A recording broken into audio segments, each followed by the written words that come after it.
channel. I am DJ Ghetto Steve, or welcome back if you've been here before. Today we're going to be continuing with our interviews of graduates of homeschool, kind of discussing our experiences back and forth. So I want to welcome Danielle. How are you doing? Hey, I'm doing well. I finally figured out how to use Zoom, and so we've made it this far. This is good. Yes, we got it working.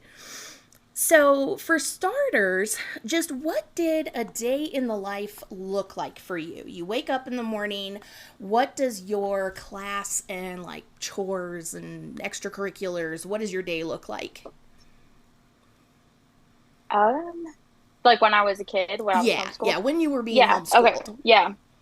Yeah. Right now, I mean, there's lots of chores I could go on, but I actually had my mom is very my mom was really young when she had me. She was 20, so when she was homeschooling me, she was very serious about my homeschooling. We had my mom also became a teacher later in life and Oh, taught cool. preschool, so she's very just very organized, very ardent. Like things were just done. Hmm. We had a really consistent schedule. Um, let's see. I wish I didn't have such like a trauma blockout around all my childhood memories. But usually, yeah, we would start the day. We would do school. There were only a few times where like we were in school like too long or like I feel like my mom really valued education and Hmm. so it wasn't I feel like some people's homeschool experience is like I don't know like we see all the time it's like oh we're just hanging like farm play that's a Yes. subject but that was not my mom. My mom was very like astute. We did use like the Abeka programs and just kind of Hmm. stayed on them. But my mom let me read ahead or move ahead. So Hmm. I got to like I don't know, I was really lucky. I got to read higher levels. I feel like I had a relatively good education. The only issue is that I have really weird handwriting, which I think Ah, is maybe just a homeschooling thing. Yeah, I feel like a lot of people, I'm 30, and I feel like a lot of people my age have a very specific, like Hope Public School, like very bubbly or like circular handwriting that's like very like early 90s. And I yes, just do not yes. have that. Yeah, me and my sister both, our handwriting is, I wouldn't say it's like bad, and we learned to write in cursive, but Sure. it's just harder to read than most people's. It's not like my handwriting is not cute. Like Yeah. nobody's gonna Instagram my handwriting. No. But I think yeah, for the most part, a day like daily life, we would do school from like 8 to I don't know, maybe 2 or 3. We had good breaks. We had, we would have lunch.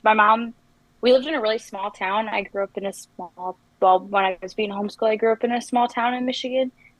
And we would have like we had a harvest party. My mom Hmm. like tried to like incorporate things that like other kids would do. And we did go to certain homeschool groups, which was fine. I think homeschool groups were maybe more of what a stereotypical homeschooler would look like. Yeah. We were pretty like well socialized and like I don't know, we were just like kind of I don't know, we weren't like socially awkward or like Right.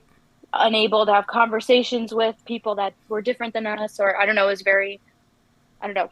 I think homeschool groups were fine, but we didn't it just was kind of alien. Like it's a community unto itself Yes. and it wasn't one that we like really were involved with. My growing up, we went to a super Baptist church, Hmm. which is not surprising in any way. And that's how my mom like learned about homeschooling. But before then, she'd been in the military. When she got out of high school, she joined the military. And then when she was 20, she got pregnant and she had me. Hmm. And then when we were living in a small town, she decided that she wanted to be a Christian. So she got married. She was pregnant with my sister. Me and my sister are really close in age.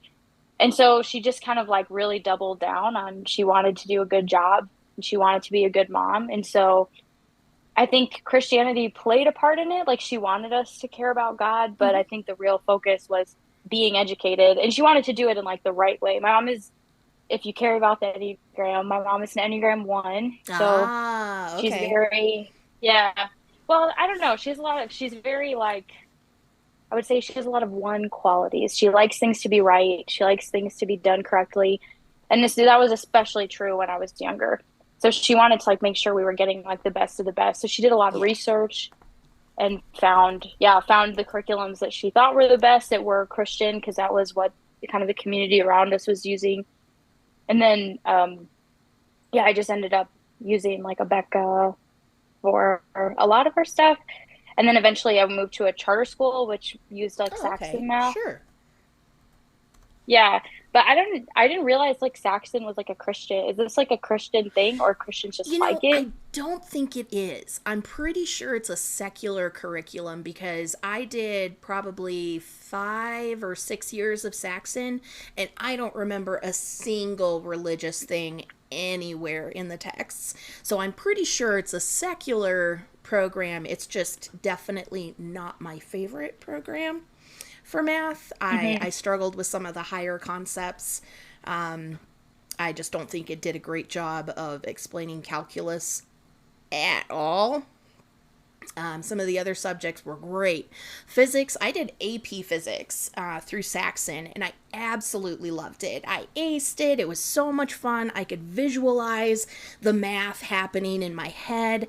And then I got into calculus, where everything is these ethereal concepts that don't actually exist, but kind of, but not really. And so, living in this gray area of not really being able to see the math, I needed way more explanation of like the foundational concepts to really get it. So, but you know, Hmm. that's really my only criticism of Saxon. I think it otherwise is a pretty solid choice for math education. When you were using it, did you do it by yourself? Like, Yeah, it was who completely was by teaching you? myself. I had Okay. my dad would come in and help me out with specific things that I was struggling with, because he was kind of the math person. But a lot of it, especially once we got into physics and calculus, even sometimes trigonometry, it was stuff that he hadn't done anything with in 20 plus years, so he was kind of trying to refresh his memory as he's trying to teach it to me. So we struggled. We had some lessons that ended in tears, and it was not always fun, but he absolutely did his darndest. So Oh, well, that's sweet. I think I also really, I don't know what curriculum we must have used for math when I was like really young, like second grade, third grade, fourth grade. But I do remember I hate math and I didn't care about it then and I still don't care about it now. And I didn't care about it in college and I never liked it. So I remember one time my mom, this is my only like maybe bad memory of homeschooling is I remember I couldn't figure out like division, like long division. And my mom made me sit at the kitchen table, which wasn't even where we did our school. yeah. We usually had like we had like a separate school space, like we had Nice. like a finished basement. Yeah, my mom is very serious about Yeah. education, so she was like, yeah. So we had like a whole kind of like setup for our school, but I remember I was like upstairs at our kitchen table, and I remember it was dark outside, and I was like crying because my mom was like, "You have to figure this out now. You will learn it."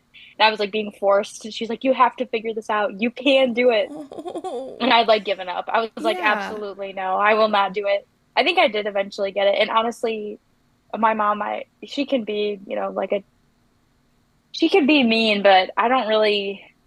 I don't know. She wasn't one to like push past boundaries, so the Yeah. probability of me just kind of not wanting to do it and just refusing and it was probably a battle of wills more than anything Oh, else. But guarantee you. Yeah. My brother did yeah. that to my mom. Like I was the quintessential teacher's pet, and like you give me what I need to work on, I'm going to work on it, and I'm going to drive myself crazy trying to figure it out. I'm not going to just let it go. My brother on the other hand was like, "No, I do not want to do this. I am just not going to do it. I'm going to sit in my room and read a book." And yeah. So it's such a wide variety of experiences, even within the same family, just based on, the personality type and how much you enjoyed school and all that good jazz. Yeah, my sister, I have a younger sister and she always like excelled at math and still Hmm. does.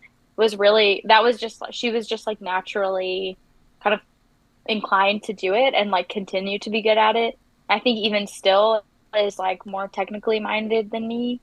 And then I just like I just took whatever class I could to get out of math in college.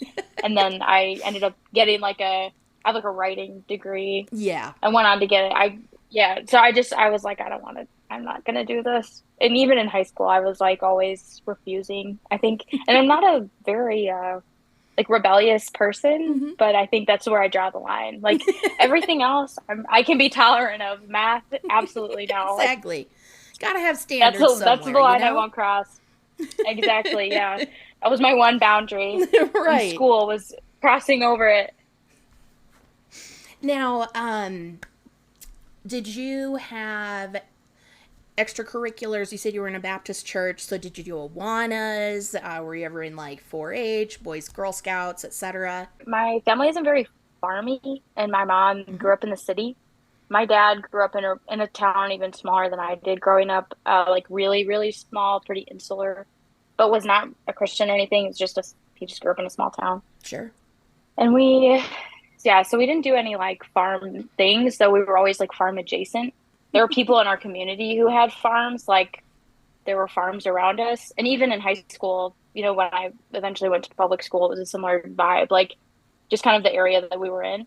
But yeah, we did Awana, we did homeschool groups, we did a lot of library activities. Oh, I wouldn't say yeah. we were like part of a library group or something, but like if the library had things going on, we would go.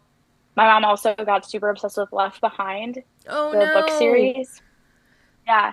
So one of our like, I don't know if it was school related or just like fangirl related, but there's like a picture of me with Tim LaHaye and the other Jerry B. Oh, my Jenkins or whatever. goodness. I'm like, in like third grade, I'm just like, standing next to them at like what would have been like Family Christian Bookstore. Sure. And it was like this big, like, we had like a big, like, social outing. But it was very, like, I think even that, it was very, like, innocent. I think some, like, Christian things can be pretty nefarious. And, Yeah. like, Left Behind really freaked the fuck out of a lot of people growing up. But for me, I think it was just, like, exciting to be around, like, creative people or seeing people who were, Sure. like, wrote a book. That was, Right. like, that was more formative to me, like, seeing that people can do that kind of thing Yes. or seeing them, like, in person. That was more formative than, like, they wrote a book about the world ending, which is Right. hilarious. Yeah, I don't know how I got I like think about it and I'm like, how did I get so lucky that I missed out on a lot of, I mean, there were like other things, but we did do Awana and I think it was somebody who is it? Um, it's a they, them YouTuber Was it who Jesus is My talked about Girlfriend or Awana. Ex Fundy Diaries? Ex Fundy Diaries. She Yes. talked about Awana, or they talked about Awana. Yep. They had a great video And about Awanas. yeah, and that was cool because I did grow up doing Awana and it was a good social outlet for Oh, us. totally. And I think I also really growing up really liked like books and they give you Hmm. like a little book and you get to fill in with your stamps and stuff. But yeah, I think it was a generally good social thing for me to do as a kid, which I'm sure a lot of people would have some thoughts about that. But I think really a lot of it was more socialization than like I don't think my mom cared as much about what Awana was doing or teaching me. Like she just kind of cared that I was with a group of kids doing something that I enjoyed. So Right. it was not, yeah, I wasn't like forced to go or like hated it or something. And I'm also very goal oriented and I especially was as a kid. So getting like the book and then getting your like, I don't remember if it was stamps or stickers or something to get like something in your book. And then also having the vest with all the Hmm. little All like the little patches and buttons and bullshit on it. everything. Yep. That was like the ultimate to me because I loved goals then and I Oh, love heck goals yeah. now. So I was like, oh Heck yeah. yeah. So I was that was a all good about experience. that. And I was a supremely competitive child. Like from my earliest experiences in like youth soccer league, and it's just insane. I am a very competitive person. I have a big competitive drive. So you put me in that Awanas and tell me that you're going to give me awards and candy for memorizing the Bible, I will memorize the whole thing. Yeah, but it was a great social thing. It really was, because when I was in missions, we were on the road at a different church every single week, so it wasn't the same group of kids. But then Thursday night would roll around and we'd be back in our home city, and so I'd actually be with the like same crew of kids week after week. And so that was really the only like solid friendships that I could actually make. The people that I met at all of the churches we visited, they were cool people, sure, but I'm not going to become pen pals with every last one of them. Yeah, it's a lot of just seeing a lot of different people. It sounds like nobody can retain that amount of relationships in a healthy No. way. Not Yeah, at all. yeah, I don't think. Yeah, go ahead. So when it came to like the curriculum that they were picking, it doesn't sound like they really had a huge focus on needing a specific like religious education along with it. It was more of these are what seem to be decent homeschool materials that are available at this time before homeschool was really big. And so we're going to use these, and I'm not going to make it, super explicitly like Jesus needs to be with you in every single subject that you teach. And that's kind of what it sounds Yeah, like, I but think. correct me if I'm wrong. Yeah, no, you're right. And my mom grew up. My mom grew up in. She went to different schools for all of her growing up. So, and she went to public school. So I think, yeah, she was more focused on making sure that we had a good foundation of learning. I think she Mm-hmm. really felt like she got kind of like gypped, she was like, Yeah. this isn't, yeah, she didn't get like a consistent education. So I think that's really what drove her. And it's just like you said, people at our church recommended it. And Mm-hmm. my mom was young. I mean, at the time, she would have been like 25 or Yeah. 26. Well, maybe even like 24 when she started homeschooling us. So she was listening to people in our church who were older than her or who had Mm-hmm. older kids. And I think she was just, yeah, wanting to make sure that we had something that was approved by, the greater community. Sure, So, exactly. yeah, Recommendations are huge within the homeschool community, because to this day, you have, I would say, probably 90% of the homeschooling content that is on YouTube is homeschooling moms talking about this curriculum or that curriculum, or hey, I started writing my own curriculum. That always makes me very frightened. I'm like, one person without a degree is going to write an entire child's curriculum. I have some questions, but I appreciate their fervor and I appreciate their excitement to be involved in the learning process. But yeah, there's some quality controls that I would like to see implemented. yeah, I think too, a lot of it is like we didn't have a lot of money. And Mm-hmm. so a lot of people, it wasn't only, I mean, now, like you said, there's so many free resources and things that are like more widely available. But then it was like, who in our community was homeschooling that had the books that we could get them and get them like used, or Yes. I don't know. It was just I think using the Abeka curriculum was definitely driven by economical factors too. Mm-hmm. Even though I do remember, like, my mom did want us to be, good Christians as much as she Sure. wanted us to be smart too.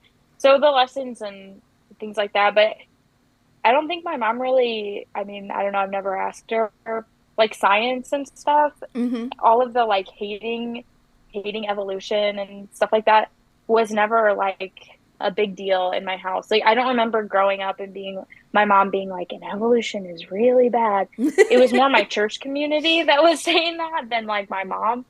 I think my mom, I got lucky because I was allowed to make some like I got to like read whatever I wanted, so Mm-hmm. I didn't have to just read Christian books, which just seeing from like Reddit, a lot of people it was like, well, you could only read like approved books. My mom, oh my God, okay. So speaking of, my mom wanted there was a Christian Might have even been, no, it was Focus on a Family. It was Okay. like a sex ed focus. It was like a sex ed book, like a box set of books, which I'm sure you probably, I don't know, if you did any Focus on the Family type things, you might have had it.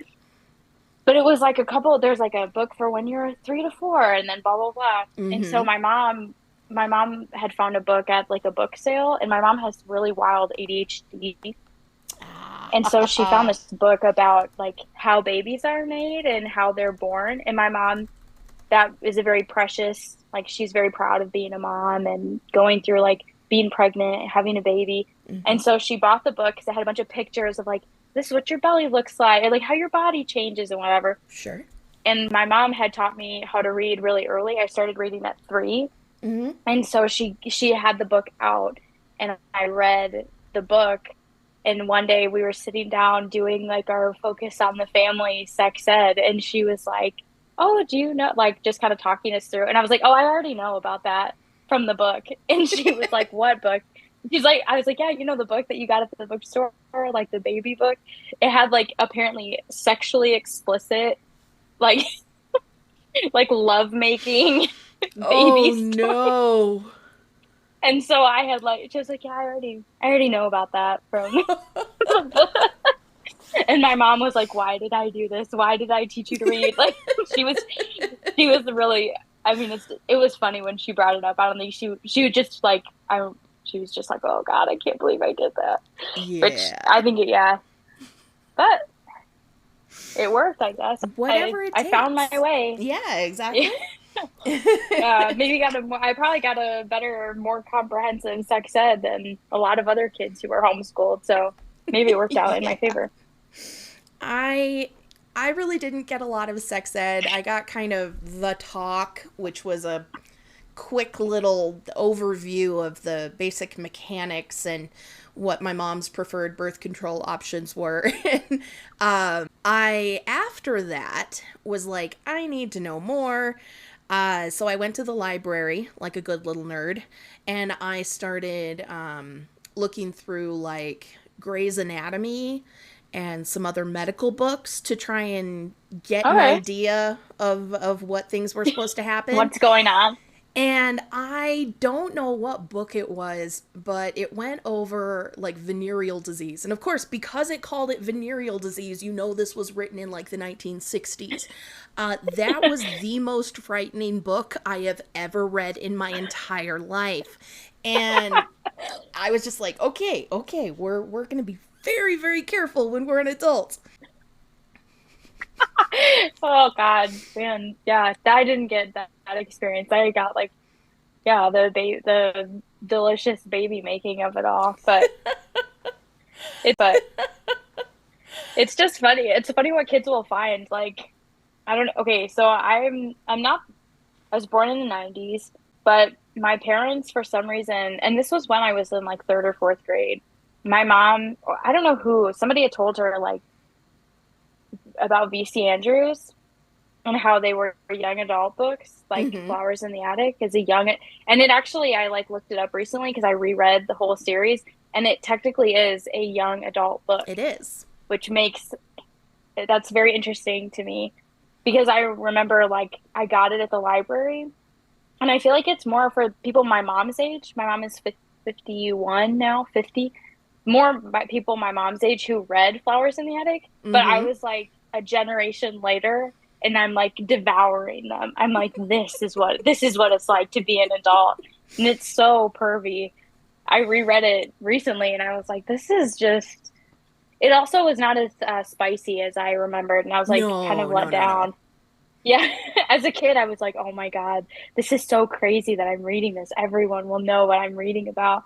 And now as an adult, I was like, this is it? Like this is what got me all hot and bothered. It's But when amazing. you're a kid, Yeah. yeah. For me, it was Amish romance novels. They were Christian adjacent, and so it was considered a like Christian approved romance novel. And of course, the like build up to the main event only ever happens on their wedding night. And so like it's all of this Mm, very like tense. We're not touching each other. We're not even really telling each other that we're into each other, but we're burning with passion inside.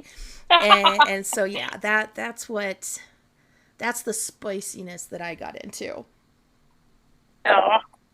Did your parents do any like did your parents filter what you read at all, or were Oh you yeah. allowed to read whatever Oh you yeah. wanted? Okay. So when I was growing up, like when I was under 11, 12, so before I got into junior high, I definitely had to have my books kind of like approved. So I could go to the library without them, but when I came back, I had to show them the books that I got. And so they would, I mean, 99% of the time they had zero issues with any of the books. I wasn't trying, like, I knew what they did want me to read. And so I stayed away from Mhm. those. So it wasn't really an issue. But then when I was in junior high and high school, I got really into old sci fi. So, like Arthur C. Clarke. And The so Game I, of I Thrones guy, really that is wanted not to read sci-fi. Asimov, but that was on the Okay. strict do not read. So my way to get around those things was to just go to the library and read the book at the library, because then I never checked it out. Because when I was in junior high and high school, my mom actually worked at the public library. So Oh, she could log into the computer and see every single thing that I checked out. And she would regularly check it. She would have questions every once in a while. So yeah, I just got really good comic books and some of my sci-fi and stuff. I would just read at the library, and then I got away with it. yeah. I think that's like, yeah, that's the best way to get away with books you're not supposed to read. I think I had a very, and honestly, later in my life, I had no rules, and I still was like, oh, I don't want my parents to see me, so I'll read it while You I'm at the know? library. And I don't even think they knew I was like around. Like I don't think they were even cognizant that I was like there. And you're like, but me, I was like, I have to be good. Which is, yeah, tells you a lot more about me than it tells you about them. Yeah. I went through it when I was in my early 20s, and like suddenly I was an adult. I was not living at home. I was married. And so I could do You were married at whatever 20? I wanted. Yeah, I got married right out of college. So like I Okay. turned 21 and then got married. Not Okay. to a Christian. He came from a I like Christian it. family, but he was actually an atheist. But yeah, it turns out I'm very, very gay. And That'll get you. really, um, I'm really committed to converting to Judaism. And he, turns out, was a humongous anti Semite. And he lost his mind at me wanting to put up any kind of Hebrew or even a Star of David, Hanukkah decorations, anything like that. He was like, nope, that shit is not in my house. So, irreconcilable differences, really. I know. I think that's what's I always think is so funny is I love when people say that they grew up like fundy adjacent because I really feel that way. Like I just didn't have a lot of the like, yeah, I don't have, there's a lot of baggage that I don't have. There's a lot of baggage that I do Yeah. have too. Because I ended up moving, my parents ended up getting divorced and I ended up going to school and kind of like becoming, more worldly. But it wasn't Ooh. really a problem because we like moved out of, but I actually like doubled down in high school and I was really into charismatic church. And Oh. I like, from the time I was like sixth grade until maybe college, I was super charismatic, which was totally different than what I'd grown up with Yeah. in a more like fundy community. Because I think really the community that we were in was, I mean, we knew people who like wore homemade skirts or homemade Mm-hmm. outfits or like different modesty standards, different ideas of like how people should dress or like live. But that was never like my mom's vibe. Yeah. So when I like got older and she kind of fell out of faith, instead of doing what a normal kid should do, which is like just be normal, I was like, oh, now I've got to like speak in tongues. This will this will go over really well. But it is funny because yeah, I went from like one extreme to another. Mm-hmm. It's like there's like there's a funny extreme of like tons of rules, and I think there were tons of rules in being a charismatic as well, but very different. Like it was just very like weirdly feminist, even though they'd say they aren't. Like women just kind of like led the way. There were women teachers. There were a lot of people within the community who held like a high esteem, even if they weren't like church leaders or elders Mm-hmm. or whatever. They were like the people that kind of people turned to. So I think I got like a weird feminist perspective. And then when I went to college, I went to a really, there's a church, I think it's called the Dutch Reform. It's called Reform Church, Dutch Reform. Dutch It's reform is very a thing. specific. Okay, it's very specific to where I went to Grand Valley State, which is in Michigan, and it's a really Dutch area, just like it's by Holland, Michigan, just like a really Dutch community. Yes. And so then I went, to a college ministry that was kind of reform adjacent, and it was like no women anywhere. And I was like, wait a second, this isn't quite how it works.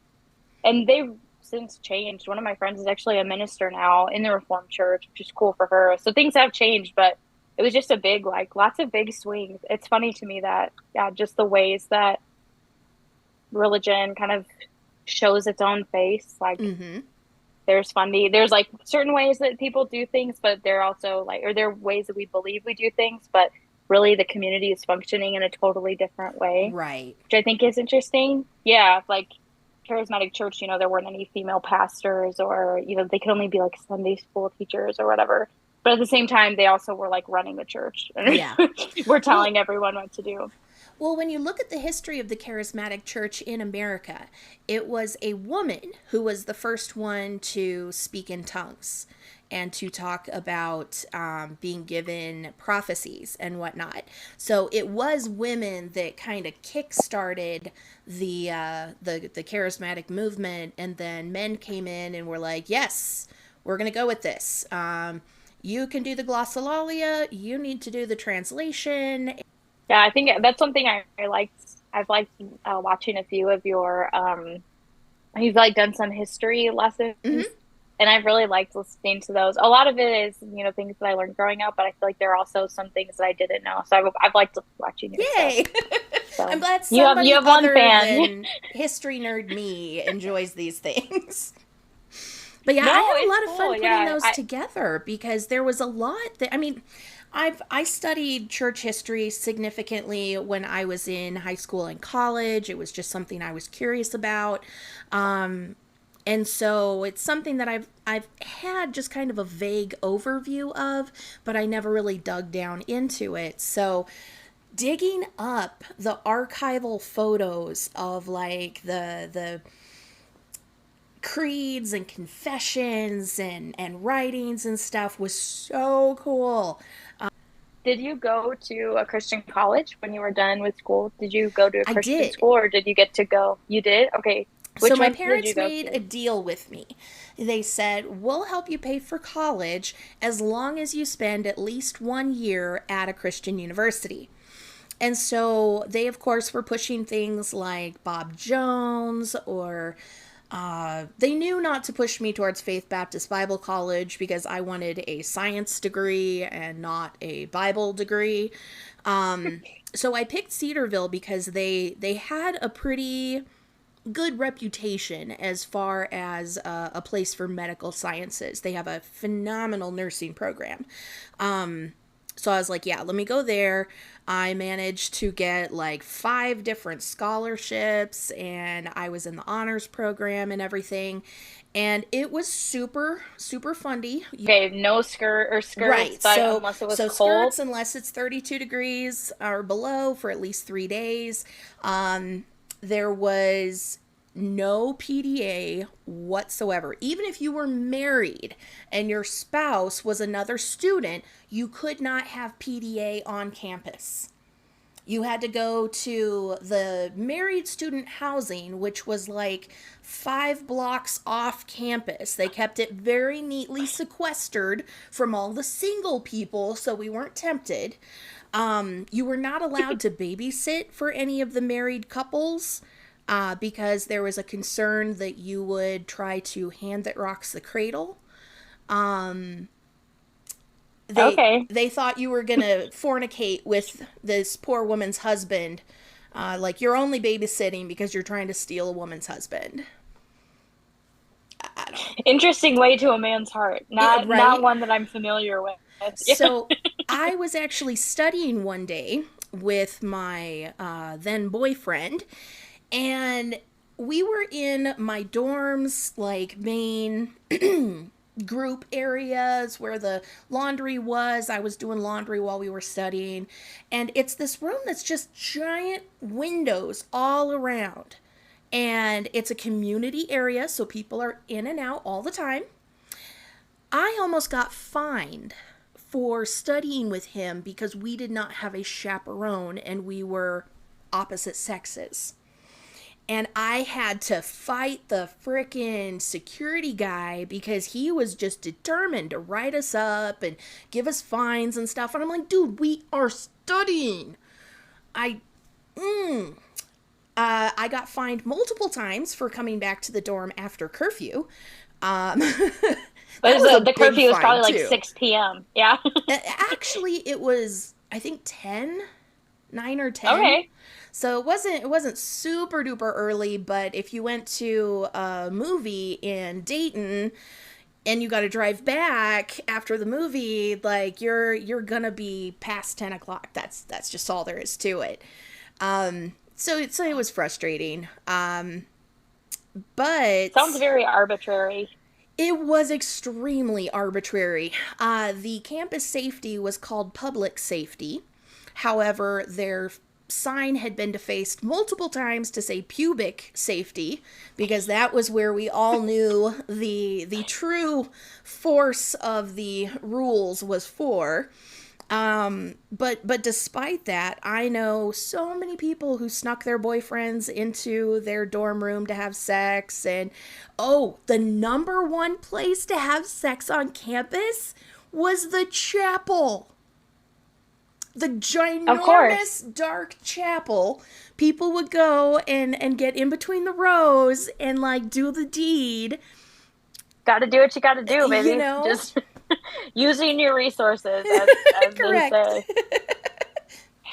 Oh So man, it's just wild. it was That wild. oh, I was gonna. Oh, okay. So you're going back to school. It sounds like, Yeah, or I'm you're thinking about it, or you are in school, correct. or you I'm went thinking back. about it. Part of me is like, okay, what I want to do is a master's in counseling. So that means I've got to redo my bachelor's, and then I've got to do a master's program, and then I've got to do internship, and then start my new career. I am 41 years old. So that puts me really close to 50 before I start actually working the job that I want. So I'm Considering having you're in the second considering. thoughts. Plus the idea Yeah. that I escaped my first round of college with only about $15,000 worth of debt, and going back for this, it's going to be astronomical. Yeah. And I'm not enjoying the prospect of owing tens of thousands of dollars again. So I've been looking into some other options as far as like crisis counselors, drug and alcohol counselors, stuff like that, where it's much more of like a certificate program and then you intern and get a job. It's a much faster turnaround process. Not Yeah. the full scope of the job that I would like to do, but I can appreciate. Yeah. You also got to eat. Yes, Like, correct. What so I you do got you're what I do for money is mostly data analysis and public relations. So, okay. that thankfully is a pretty fruitful area to look in. And it's something that I really enjoy. I'm a data nerd. Like, I love a good chart. I really do. I There's a guy on Twitter who does he's just a statistician, and so he does nothing but post graphs and charts and tables. And But I had a boss. I worked very briefly in construction, and I had this boss. She was phenomenal, very funny. We were on like total opposite ends of the world, like beliefs wise, culture wise. But sure. she was so good at Excel, and it would make me so. She would always say like, "Hey, can you make this for me? But can you like put it in Excel?" And I was like, I've never, like, I have no comprehension.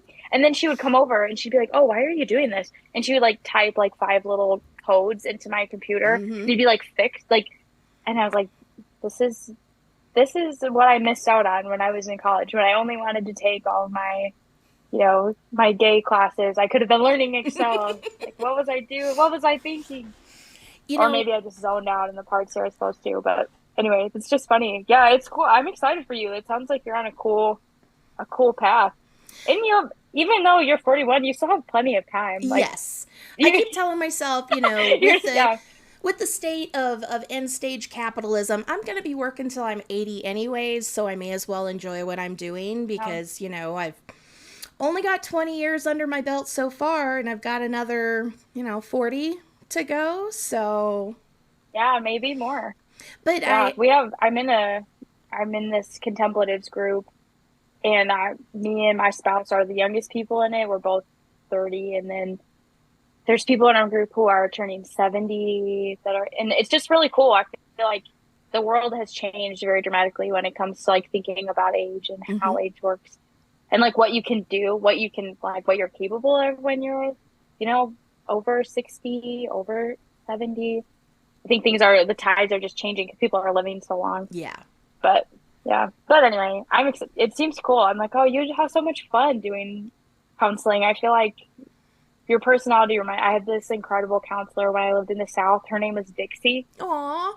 And yeah, she was the best. I worked with her for like 3 years. And Mm-hmm. then like our last few appointments, every last appointment, I'd be like, well, don't we just have like one more session, Dixie? And she'd be like, I thought this was our last one. And I did that like 3 times. Finally, she was like, we got to cut this off. Like, but it was a big, you remind me of Dixie. She was just very like forthright. It was the first time like I'd ever had a counselor that I think like sat with me and was maybe like more direct. I think counseling is kind of changing from just like prescriptive to like letting people figure things out. But she'd Mm-hmm. also just be like, "Why were you doing that? Like, do you think you thought that was a good idea?" She just like didn't put up with my smarm maybe or my manipulation, my like Yes. being funny. She was like, "That's funny, but that's not how things are supposed to work."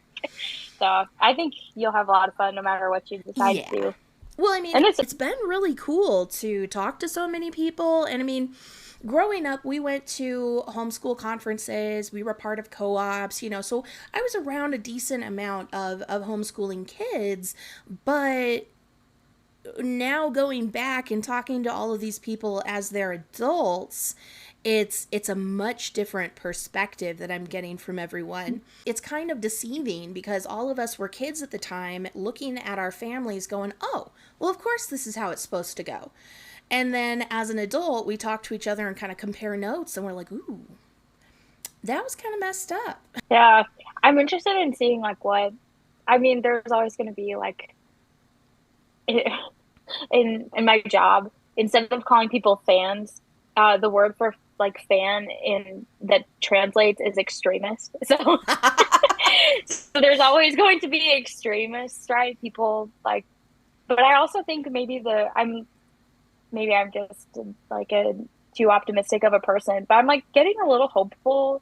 Like when I talk to my friends who are still like really in their faith, like my friend who, went to seminary and they were like, you can't be a minister. And then she was like, wait, yes, I can. And she just got ordained, which is like in a denomination that is so wildly, I don't know. I'm excited to see what happens, how things change. Because I'm hoping that, yeah, I mean, then we've got the Rodriguezes who are like, who knows what's going to happen to that evolutionary cycle, what will happen next. But I think there are also people like my mom or other people's parents who are maybe more aware, or I don't know. I think also my mom was really worldly. So she Yeah. grew up in the world, you know. She was like she was new to faith. She didn't believe in God. And so, you know, I got a different experience. And I think a lot of other people, just because I wasn't coming from like a religious family, we were the only people in our family who were involved in a church. So yeah, my mom was kind of like the oddball of the family. She was like it was like instead of being like, you know, a fundy family where there's like one loose cannon, my mom was like the fundy within all of the loose cannons. Yes. So it's Yes. just yeah, just kind of funny. It's yeah, it's very interesting to see. I like hearing about other people's experiences and what it was like. And I think yeah, in retrospect, thinking about certain things, and I think my mom was really smart too. She only homeschooled us as long as she could. And then when Yes. she realized like she had kind of like reached her cap, or I think she ended up going to work when my parents got divorced, and she was like very committed to like finding us the right school. Hmm. So instead of just like making us stay homeschooled, like she didn't have as tight of a grip as a lot of people do. But we did go to a charter school that was like ridiculously far away from us because it was like all about like weird colonial values. Oh So boy. it was so weird. My sister ended up staying, and I ended up going to public school later on, like in high school. But yeah, it was just a weird, like I learned Latin Classical in education. as a kid, Okay. which yeah, which I think is like again like fundy adjacent. Yes. Like It was yeah, very it's popular amongst the fundy homeschoolers that I know. The ones that were in our like co-op and stuff, a bunch of them did classical education, and so these moms that have never taken a foreign language, or maybe they took Spanish in high school, they're trying to explain Latin to kids, and again, quality controls that I would like to see. So yeah, I'm of the yeah, opinion yeah. at this point where I don't think that homeschool is intrinsically bad or good.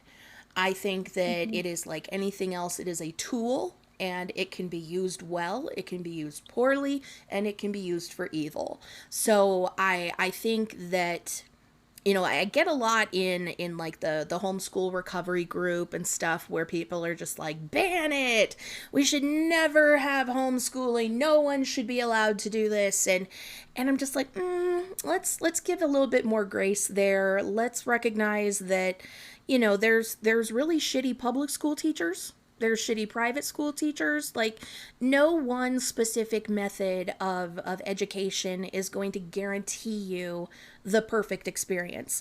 I said in my Hmm. BJU video, I don't think any of us got through junior high and high school and have a glowing review of the whole thing. It all kind of sucked for us in one way or another, whether it was social, educational, hormones, whatever it Hmm. was, it wasn't great. And that's just kind of how teenage years go.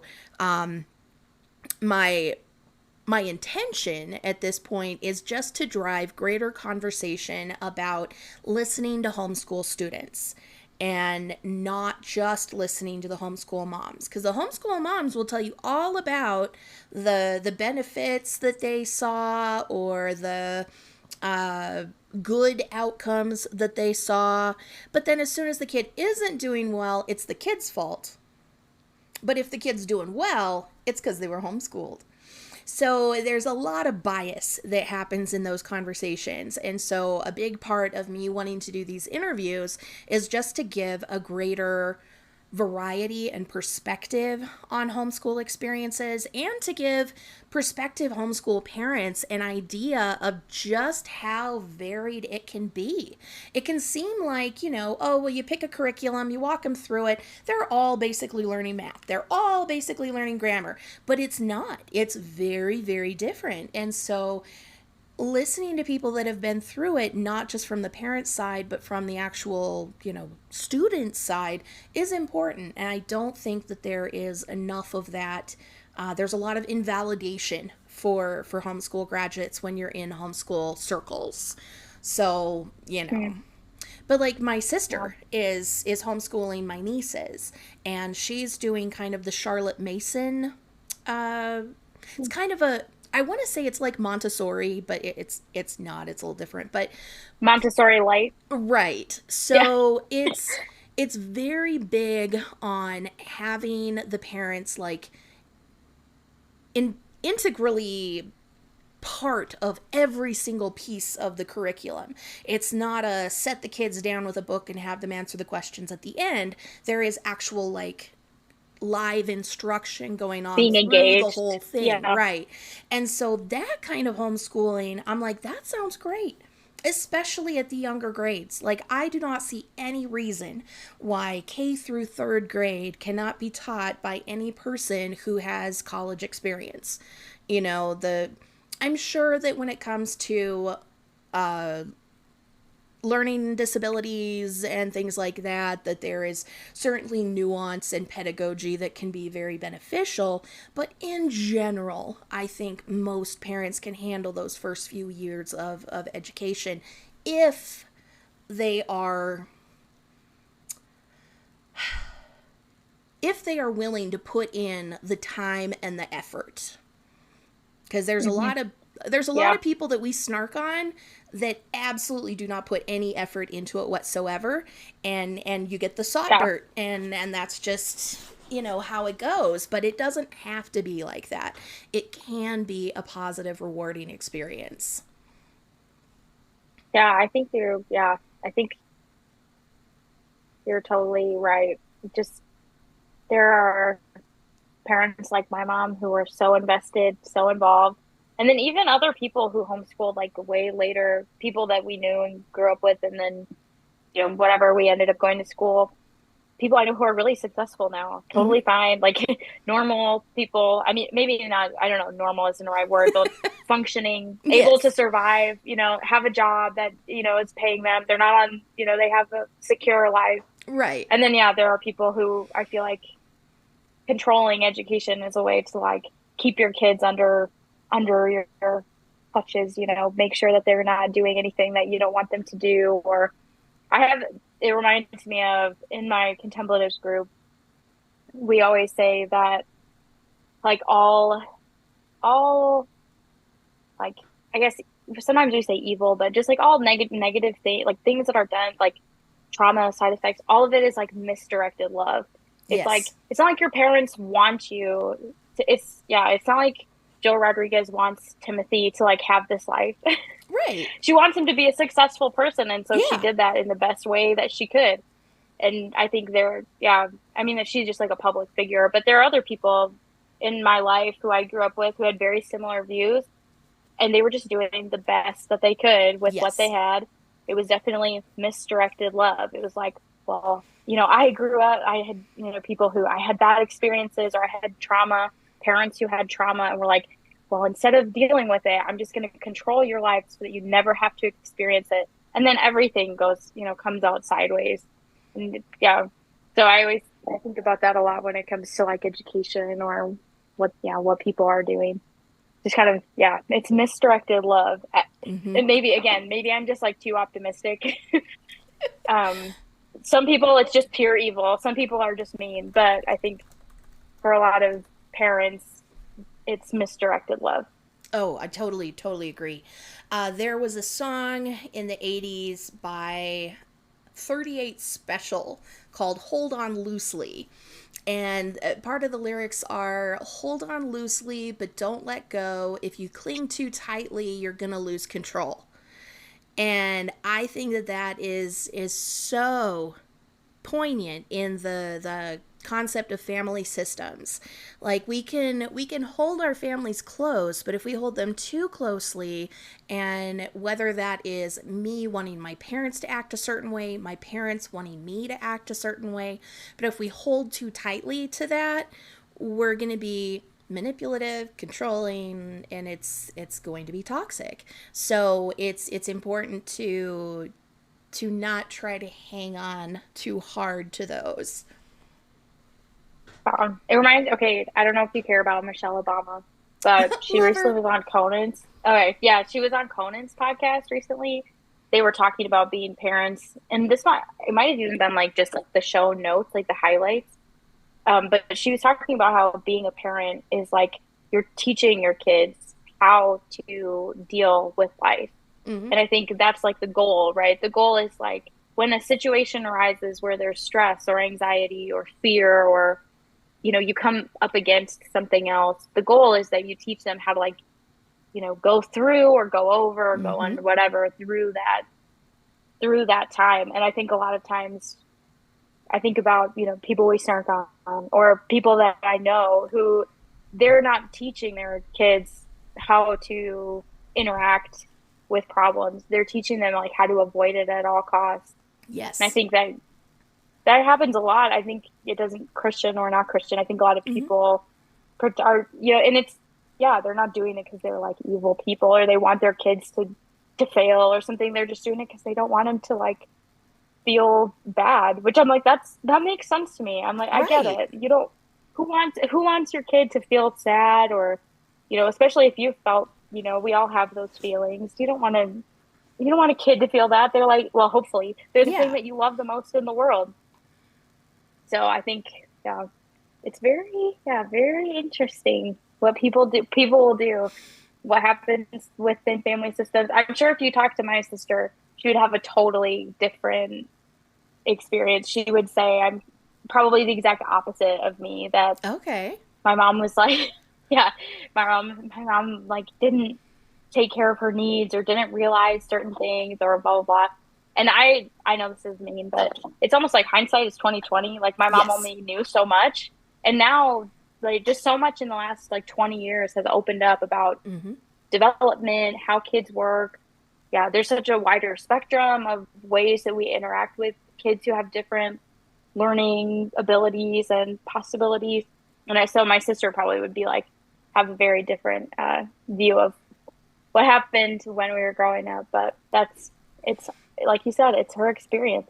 There's not one right one. As long as even as the Exactly. oldest sibling, I'm like, but there is, and it's mine. It's hard to reconcile those things because your experience is so real for you and all of the feelings that are attached to that, and then trying to have somebody else tell you, well, that thing evoked these emotions in me, and it's just so hard to try and understand, especially when there's trauma, because then you've got trauma triggers and trauma responses coming up, and makes it really difficult to keep things on an even keel while you're having a civil discussion. So it gets very, very, very tricky. I know if I were to interview either of my siblings for this series, they would have a very different perspective than I did. Mhm.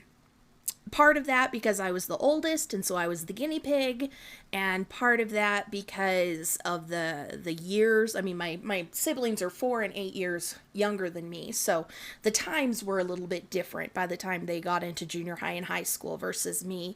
And then the number one big thing, they're both straight. So that makes a big difference in how things affect you. Yeah. So it's really wild to be talking to people, because the first person that I posted, the video premiered, today's Thursday, right? Yeah, so it premiered yesterday. She had a very negative experience with homeschooling and educational neglect. And then the two people, the married couple that I talked to earlier this week, their video is premiering on Saturday. They had very good experiences. You clearly had a very good experience. So, this is exactly what I was hoping would happen, is that I would have people from a wide variety so we can talk more about why things were good, and not so much of this just like blinders on, all homeschool is great. Yeah, I think school for me was like the one thing that was like constant and consistent because really growing up was very tumultuous. Like my Mhm. my parents, had lots of flaws and definitely made mistakes and were very violent and I would say at points were even abusive. But when it comes to like education, that wasn't like like I think my mom was a kid and needed like she also needed the consistency, Yeah. and so she had created a system for herself to like help self-regulate. And that was like one place where I was like, okay, this is something that's good. We're all getting positive reinforcement. My mom is Mm-hmm. getting positive reinforcement for feeling like she's doing a good job. Me and my sister are, we were encouraged to learn and be smart and like have, just like things that we were interested in. And so my experience with school and being schooled was good. It was Mm-hmm. all everything else was like kind of a wreck. Like That's fair. like That's fair. and I think it's just like everybody's experience is different. I think I'm also too at a point in my life where okay, he's going to play basketball. I'm at a point in my life where I feel like I'm kind of in the integration phase of, Mm-hmm. deconstructing beliefs. I'm in, I would say, an integration phase where I've kind of like gotten, I had some very horrible, traumatic experiences. I had Dixie though, so that helps. I had a counselor for 3 years, walk me through, help me kind of like deal with a lot of things that brought up a lot of big feelings. Now I'm like, it happened, but it's not it's not hindering my life anymore. Right.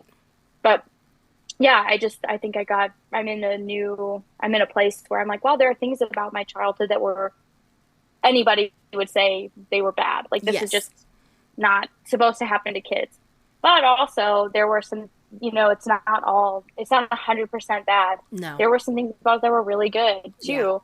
So I think that's a very watered down idea of what integration is. It's like you take the things that whatever, you kind of take what was good and, the rest you kind of just like, leave in the past. You don't need it anymore. So I think I'm in a part of my life now where I can talk more confidently or feel more confident about just my experience because I've kind of integrated it now. Like I'm not left feeling stressed or, kind of like I've done work with my parents, talked to my parents, Right. had discussions with my parents. So yeah, I think it's easy for me to like talk about my childhood a little bit more. I think I have a little bit more maybe a positive lens or So you've just, made peace with it. it doesn't, it doesn't like stress me out. Yeah. It's, So last thing, and I'll let you go, but have you given any thought to, I don't know if you plan to have kids, but if you were to have kids, would you consider homeschooling them, doing, add-on homeschool things, avoiding homeschool altogether? Do you have any particular inclinations there? I have always been really happy that I was homeschooled because I got to learn so quickly with like reading, writing, even though my handwriting is bad. I was ahead. And I mean I was ahead when I went to middle school, high school, when I went to college, I was ahead. So I'm not opposed to homeschooling. Where I want to move back home to Michigan, and there are some really good programs where I would like to move where kids can go to college to any state school for free if they go to their school, if they go within the school's district for Nice. kindergarten through 12th grade. So that would be a change. Like I've always thought like I've always been open to homeschooling. Mm-hmm.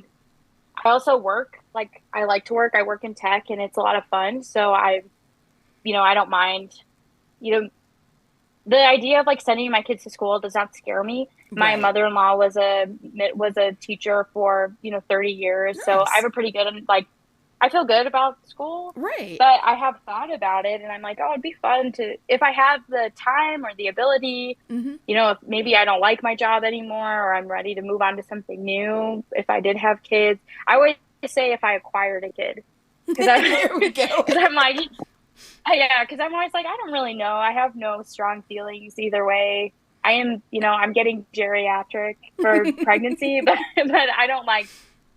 So I guess I'm thinking about having kids more seriously than I ever have.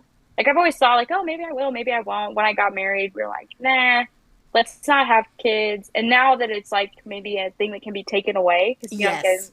I'm not that old. You can have kids for a long time, but I'm just thinking about it. I feel like I'm thinking about it more seriously. It would be fun to homeschool, but also I'm like, Kalamazoo Promise seems pretty nice to be Yeah. able, I mean, and it keeps expanding. So now students can go to, or kids can go to Michigan or Michigan State. And That's so there's like a awesome. lot of yeah, so I'm like, well, homeschooling is cool, but you know what else is cool? Like a $70,000 education for free. Right. So yeah, Absolutely. yeah. So I have some things to 100%. consider. I think if I acquired a child, um, I it'd be cool to if I have the resources, or maybe if I'm not in that school district or whatever, I would like to, do maybe kindergarten through third grade. I wouldn't feel confident in my abilities in the like even fourth grade, like math and science. I mean, I'm not like an idiot or anything, Sure, sure. but I just am not the expert. Right. So I don't really know. I don't want a kid. I wouldn't want a kid to not have what they needed or be able to meet benchmarks. And I was a teacher, and I teach at the collegiate level too. So I have I feel like I care about education a lot. Yeah. And so I'm maybe open to a lot of different ideas just because of the exposure that I've had. And I worked in a charter school here in Arizona. So Arizona is fifth from the bottom for education, Yes. one of the worst states or worst states in the country for education. And so I do think about education a lot. I'm like, I would never put a kid through the school system here. And that's not to say I don't think the teachers there are doing like it's not a teacher issue. It's like No, a legislative it is. It's an state administrative issue. issue 99% of the time. Yeah. I think yeah, I met teachers that I worked with that I absolutely love and respect. I also met other teachers where I was genuinely confused about how they were allowed to teach because and this is just a tangent, sorry. In Arizona, this is maybe just a PSA, is in Arizona, you don't have to have any teacher, you don't even have to have a college degree to No. teach at a charter school. It is completely unregulated. And so I worked with another teacher who had graduated from the high school and then 1 year later was teaching in our middle school. Yeah. So there's just a lot of like, but also I feel for parents because there's not many things to choose. Like you're just choosing from a bunch of bad options. So Correct. Yeah. yeah, I don't think I don't want to like fault like, oh, it's the parents' fault or, oh, it's the No. teacher's fault. A lot of it has to do with just, there's absolutely no regulation at all. Mm-hmm. I was like, looking at some of my students and I was like, you guys are, I would like go home and, I was a writing teacher specifically. I didn't teach ELA. I taught writing because the kids were struggling so badly with Mm-hmm. writing that they needed to have an extra class. So I had all of these students and I would come home and I would just like come in through the door and I would just start crying. And I just remember saying, all these kids are going to be gas station attendants, Yep. which is not a job. That doesn't, it doesn't exist. But I just was like, what do they have? They have no, I feel like I was really lucky. My parents didn't go to college or have like really solid educations, but I just was lucky with this high school that I was in. People were educated. And even my sister, when she went to a charter high school, everyone that was in her school, the teachers were educated, had been, certified in some way. So, yeah. Anyway, so long story short, do I want to homeschool? TLDR, it would be cool. I'm open to it. If I acquire a kid, then I'll think about it even more seriously. Fair enough. All right. Well, I will let you get to your evening before we get timed out again. But thank you so much for joining us. I really appreciate what you contribute to the conversation. Oh, yeah, it was so fun to talk to you.